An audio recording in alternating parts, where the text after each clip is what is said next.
Hello once again, this is Earl Bryant coming at you from the New York City suburbs of Long Island, and it's time once more for Pearls for Pearl, where it is my mission to educate, edify, and encourage excellence in every area of your life. Today's Pearl is very simply a question. Your limiting beliefs.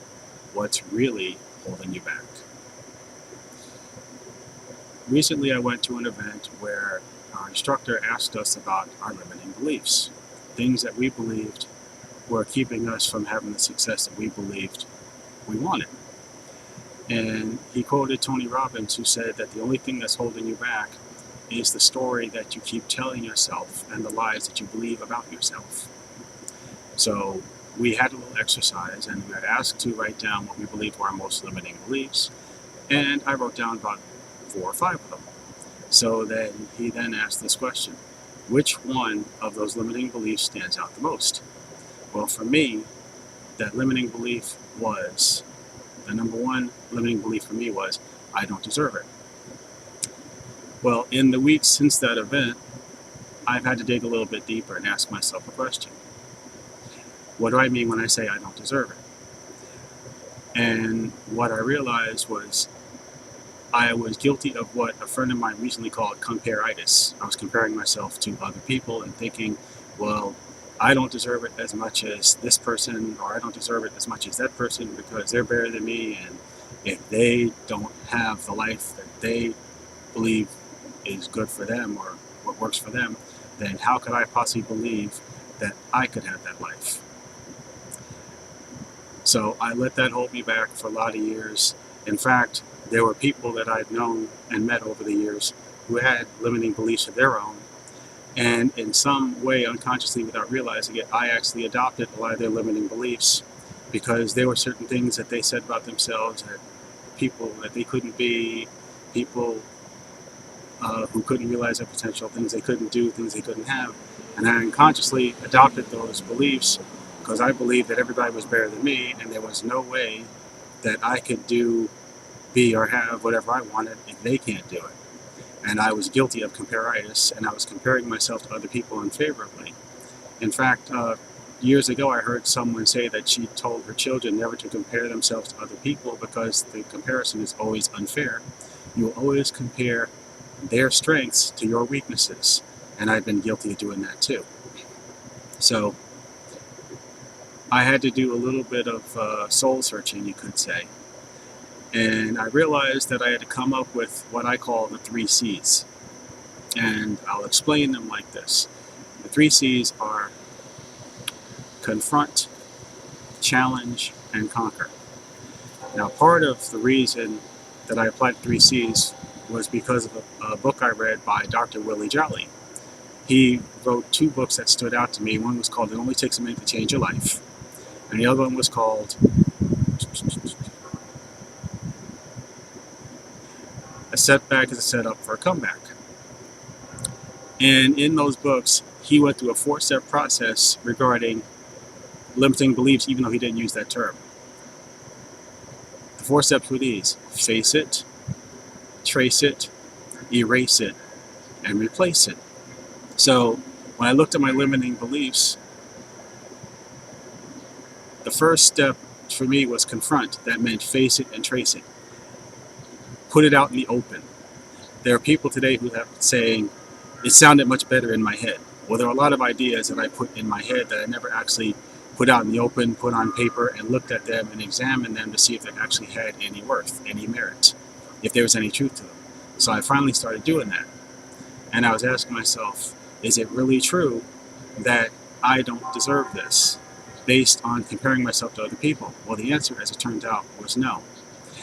Because part of the reason why I thought I didn't deserve it was that people in my life that I thought were better than me didn't have the life that they wanted to have because, at least I thought, I was partly responsible and that I was in some way holding them back.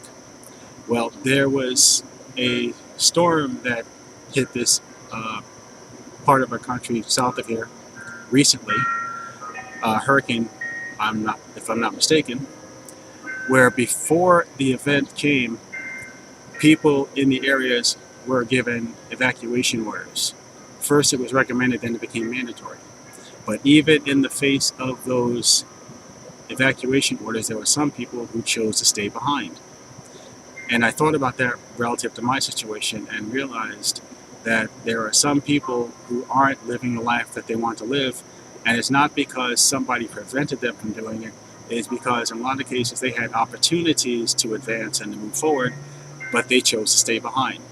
They chose to take a pass on becoming better, becoming excellent, and they decided instead to be mediocre. Just settle for life as it is, take it as it comes, and just try to be comfortable. And some of them call it contentment, and really, in some cases, it was just plain laziness, because they had an opportunity to work things out, to make things better for themselves. But when they realized that there was going to be a process involved that involved work and struggle, and it might not be a walk in the park, they said, well, I'll just pass on that, and I'll just hope everything works out for the best, all by itself, which in most cases it usually did. So the first thing to me was to confront that belief that I didn't deserve it compared to other people. Well, it turned out that really was irrelevant, because other people made the choice of the type of life they wanted to live, and it had nothing to do with me. And I had the same opportunity to make that choice regardless of what other people did. So that leads over to the second C, which is challenge. I had to challenge that belief that I wasn't worthy, that I wasn't deserving, that I didn't merit opportunities like other people did because other people were supposedly better than me. Well, it turns out that's not really true. Everybody in life has opportunities to varying degrees. And whether or not they take advantage of them is entirely up to them. And by the same token, it's entirely up to me as well.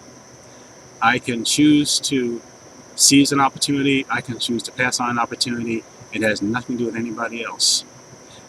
It's all up to me, just like it's up to them. So if they see an opportunity and they say no thanks, and I see an opportunity and I say thank you, then they cannot blame me for taking an opportunity that they passed up, because my decision has nothing to do with them, and their decision has nothing to do with me.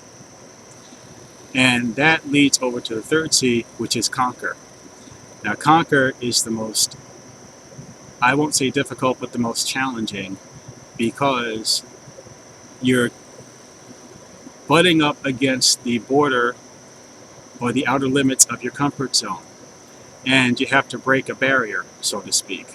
And that barrier is not an external barrier, it's an internal barrier, because you're challenging long-held beliefs that you adopted, usually from other people, about yourself that might not necessarily have been true. And in fact, they might tell you, well, you can't do that, or that's impossible. Well, I tend to agree with Muhammad Ali, who said, impossible is just an opinion.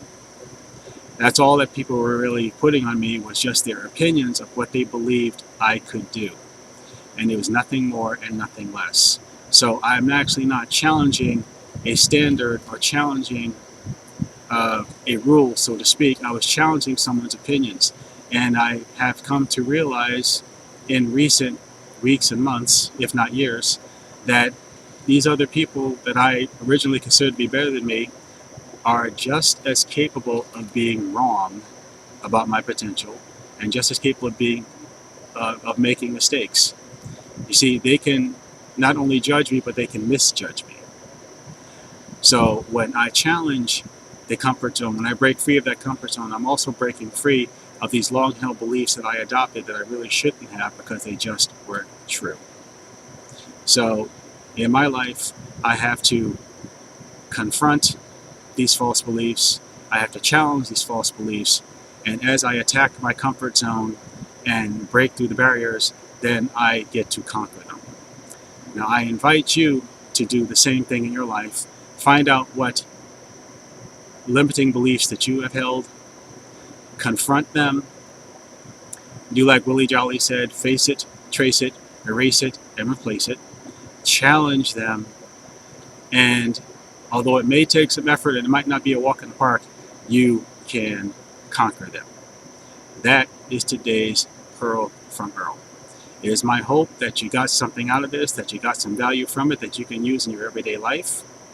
And if you did, please do me the honor of giving me a like or a thumbs up. And don't be stingy, share the wealth with someone that you believe can benefit from this information. Now, as I said, this is a lesson that I learned recently from a group of caring, loving, committed individuals who are helping me to challenge limiting beliefs that I have held for a long time, to confront them, to challenge them, and to conquer them, so I can eventually overcome them and I can be my best self, both personally and professionally. If you believe that this community of caring, committed individuals can help you on your journey to confronting, challenging, and conquering long-standing limited beliefs that you have had in your life, I invite you to click the link that is below this video if you're on YouTube. And if you are on Facebook or any other medium, please indicate in the comments that you would like to know more about this group that I have briefly described, and I will be glad to send you the information so you can take a look at this community and see if these people can indeed help you as they are helping me. In fact, you can take advantage of a trial membership that is available right now, 10 days for $10. You can check out the community for yourself, experience it firsthand, and see if the information that they provide and the encouragement that they provide will fit your lifestyle and help you to reach your personal goals and your professional goals. And if it is not to your liking, then you can just ask for a refund before the 10 days are up, and you'll get your $10 back, no questions asked. Again, this has been a Pearl from Earl. It's been my honor to share this with you and my privilege. Don't forget to like, share, and subscribe if you want some more content just like this that can help you to move forward with your life. And until the next time, when I come at you with another Pearl from Earl from the New York City suburbs of Long Island, I hope to see you right back out there. And this is Earl Bryant signing off for now. You take care and be well. Bye for now.